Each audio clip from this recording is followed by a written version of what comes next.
Black Business Council will be hosting a two-day Black Business Summit from tomorrow. President Cyril Ramaphosa is expected to deliver the keynote address. It's titled Economic Transformation Within the Context of the Fourth Industrial Revolution. Well, to tell us more about this is the president of the BBC, that's Sandile Zungu, joining us now in the studio. Mr. Zungu, good morning. Thank you very much for your time. Thank you. Thank you. I know you're very busy ahead of the summit. What is the main purpose? I've got the theme. It's around the economic transformation within the context of the Fourth Industrial Revolution. But what is really the nub of what you're trying to achieve? Well, you know, there is so much that's going on in the country right now. There's so much dialogue. And people have been saying, where is the black business voice on these matters of discourse? So we say we just don't want to talk off the cuff. We need to collate views from our members. So there's a number of topical issues we should be deliberated. We have very powerful speakers and panelists who will set the tone. And then our members will comment and guide us as to what should be the stance of the Black Business Council, so that when we comment subsequent to that, we can say this is what our members have guided us to say. And these are matters of energy, matters of land, expropriation without compensation, the Fourth Industrial Revolution, which imposes major challenges for how work is done today and is going to be done in future, and therefore having impact on employment and economic growth. When I see what role the black business community can play in the Fourth Industrial Revolution, and therefore assist the country to move forward. So there's a lot of topical issues. Yeah. The President, in his State of the Nation address, spent some time talking about technological advances, the importance of embracing technology as a country in order to reignite economic growth. Would you be looking to your members of the Black Business Council to also, during these 2 days, to contribute very concrete ideas how they believe technology can assist, for instance, in their businesses, whether small, medium, or large? Absolutely. Not just in their own businesses, but how they can help South Africa to be positioned as a competitive economy in the world of economies, and how they could assist using technology to propel state-owned enterprises into a new sphere of competitiveness and profitability. It's very important that we embrace Fourth Industrial Revolution, because it's moving ahead of us. We'll be left behind if we don't embrace it. So we're basically saying, rather than just talk, define the context. The context is Fourth Industrial Revolution, which is a given.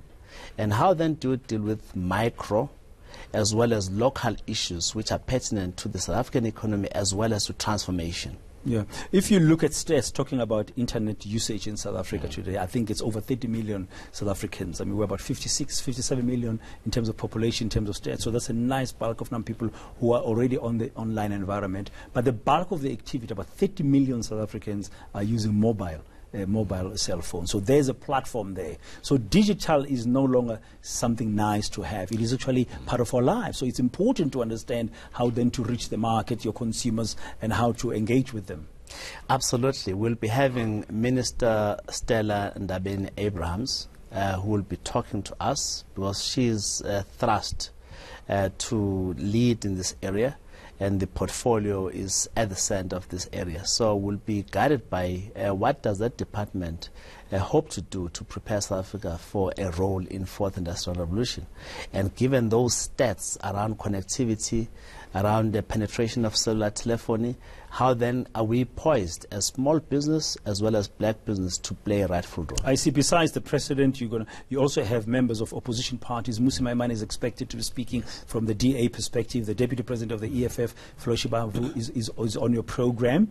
And you've got AMCU there as well, which is a trade union. And we know that some trade unions are not really comfortable with Fourth Industrial Revolution if it means mechanization completely, because their members are going to be losing jobs. What is the view of BBC in terms of that kind of a risk? Well, the risk is huge. That's why, for example, opening the summit tomorrow is Minister Pravin Gordhan, because he's overseeing SOEs. As you know, There's talk of unbundling ESCOM. There's a looming threat of job losses as a result of the unhealthy state of SOEs. So it's a nice balance. We're having trade unions who are saying, look, we have a stake in this matter. We have got political parties who are campaigning. It's an election year. They want to win the hearts and minds of the electorate.